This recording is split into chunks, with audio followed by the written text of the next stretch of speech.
અમીરગઢના ઢોલિયા છાપરફળી ગામનો યુવક બીએસએફની ટ્રેનિંગ પૂરી કરી પરત ફરતા ભવ્ય સ્વાગત।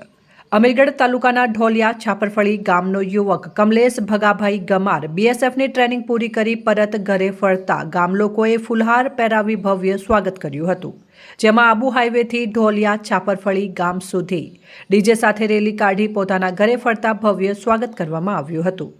ઉલ્લેખનીય છે કે ઢોલિયા છાપરફળી ગામનો આર્મી યુવક કમલેશના કુટુંબમાં માતા પિતા અને 3 ભાઈઓ અને 2 બહેનો તેમ કમલેશ સહિત કુલ 5 ભાઈ બહેન છે। ત્યારે કમલેશે સખત મહેનત કરી દેશ સેવા માટે બીએસએફમાં જોડાઈ માતા અને પિતા અને ભાઈ બહેનોનું સપનું પૂરું કરી મણિપુરમાં 6 મહિનાની બીએસએફની ટ્રેનિંગ પૂરી કરી ઘરે પરત ફરતા ભવ્ય સ્વાગત કરાયું હતું, જેમાં કમલેશે દેશ સેવા માટે બીએસએફમાં જોડાઈ ગામનું અને સમાજનું નામ રોશન કર્યું હતું। અહેવાલ ભરત પટેલ, સંબંધ ભારત ન્યૂઝ, અમીરગઢ।